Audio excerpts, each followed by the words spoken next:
Hey guys, let's get more news about Miami Heat, but before that, don't forget to subscribe and leave your like. Tyler Herro admits Heat aren't a contender right now. The Miami Heat came into the season hoping to contend for a championship, but without Jimmy Butler, that doesn't seem possible. Even with Butler, the Heat were in position to be a play-in tournament team. Now, their star is gone after being involved in one of the biggest trades of the season. Heat point guard Tyler Herro wants to win, but he knows that this Miami team is not a contender right now. Miami is currently in 9th place in the Eastern Conference, and they will likely end up making the NBA play-in tournament. The Heat have performed well as a lower seed in the postseason before, so anything is possible. However, Tyler Herro knows that they aren't a big threat right now. It's hard to do. I don't think people realize how hard it is to win a championship, and everything has to fall in line, Herro said on NBA radio. But I think right now, we started the season with Jimmy Butler saying we're going to try to win a championship. I think obviously, if we're calling a spade, we're not contenders right now. The Heat aren't contenders right now, but that doesn't mean that they won't be in the future. Miami still has a lot of good talent on this team, and a lot of production is coming from young, up-and-coming players. Herro thinks that the future is bright for the Heat. But I think with the team that we're trying to put together, we have a lot of young guys that can really help us win. Kel'el Ware is coming into his own. Niko Jovic, Jamie, Jaquez. So I think we have a lot of young guys that are starting to, really see where their role can be with the new roster we have.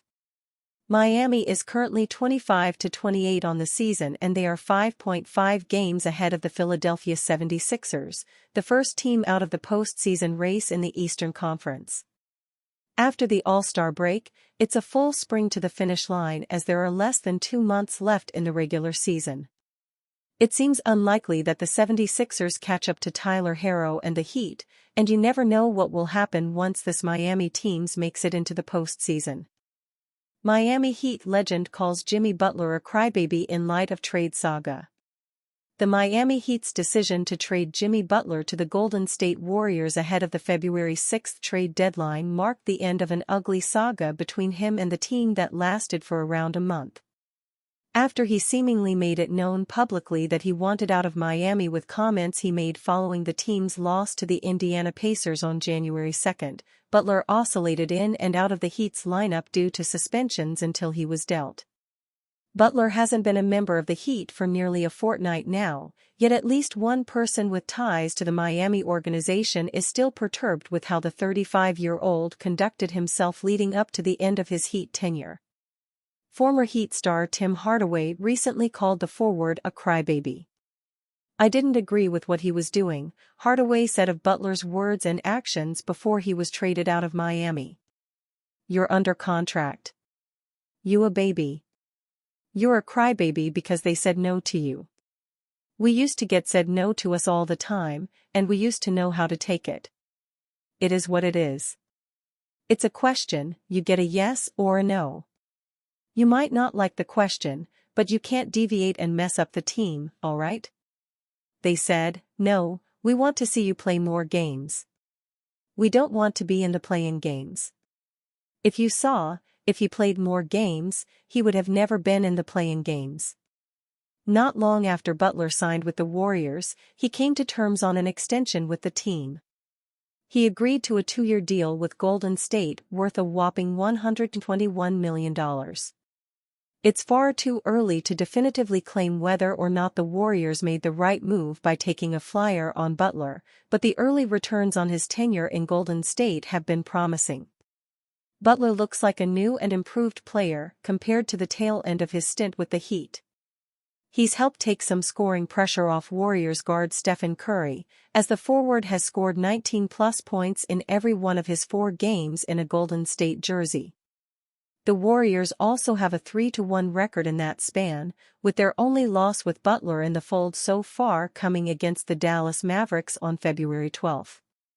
The Heat, meanwhile, have floundered since trading a player in Butler who led them to 2 NBA Finals appearances earlier on in the decade. Miami has yet to pick up a victory since February 5, as the team lost every one of its last 4 contests leading up to the All-Star break. Miami will hope to avoid its 5th consecutive loss when it takes on the Toronto Raptors at Scotiabank Arena on February 21. Toronto owns a home record of 12-17 on the season. What Shaquille O'Neal told me in 2004 after Miami Heat trade changed my career, says Dwayne Wade. NBA legend Shaquille O'Neal had a phenomenal 19-year career in the league, with his best years spent with the Los Angeles Lakers. After all, O'Neal won 3 NBA championships while wearing the iconic purple and gold jersey. However, following a very brutal fallout with Kobe Bryant, the Lakers traded Shaq to the Miami Heat in 2004. O'Neal formed a dynamic duo with a young star in Dwayne Wade. Speaking of which, D-Wade recently talked about O'Neal's impact on his career. It's no secret that when O'Neal donned the Heat jersey, he was already one of the biggest stars in the league. On the other hand, Wade had just finished his rookie year. Playing with someone of O'Neal's stature led to Wade feeling incredible pressure as a sophomore guard. Pressure. That's what came with Shaq. He was obviously dominant for so many years. I think they had just came off of multiple finals appearances in LA and championships lost to the Detroit Pistons the year before. So now he gets traded to Miami. He's mad, obviously, right? We heard about the beef. He comes there, and I'm like, I'm coming off my first year. Just happy to be in the NBA. My jersey is not even in the malls yet. Like, no one knows me like that, D-Wade said. Wade further added, so I felt a little pressure right away, right? Because I was playing with one of the most dominant players ever played, and I've never played with a player like that. I love my college teammates, but no one was Shaq. O'Neal's arrival had a clear impact on the Heat's performance as they finished with a 59-33 record in the 2004-2005 NBA season. On top of that, the Heat reached the Eastern Conference Finals, albeit losing against the Pistons in a 7-game series. Wade took a leap during the 3rd season of his NBA career. The then 24-year-old superstar averaged 27.2 points, 5.7 rebounds, and 6.7 assists per game for the Heat. D-Wade revealed how the Diesel unlocked his full potential as a superstar in the biggest basketball league in the world. But then after that, I turned pressure into opportunity. I was like, man, this is what I've been waiting for. This is actually what I've been screaming to everybody, let them know that I'm actually good. Y'all just ain't seen me. And I was like, oh, they're about to see now. And so I turned that into like, this is an unbelievable opportunity, Wade continued. And Shaq, to his credit, he was amazing with me right away. He just kind of calmed me.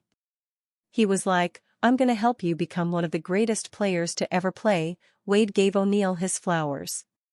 The future Hall of Famer concluded, and when someone like that sees that in you, oh, your chest is poked out.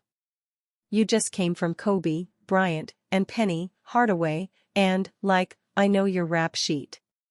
And so he put so much confidence in me early that I was just like, alright, well, let's go do this. This is my opportunity. Wade and Shaq led the Heat to their first ever NBA championship in franchise history. What's even more amazing is the fact that Wade was named the NBA Finals MVP in 2006. Following the championship-winning run, O'Neal started declining at an alarming rate, so it made sense that the Heat to part ways with him in 2008. As for Wade, he went on to win 2 more rings in a Heat jersey. And you fan? What do you think of Shaquille O'Neal's situation? Leave your opinion in the comments.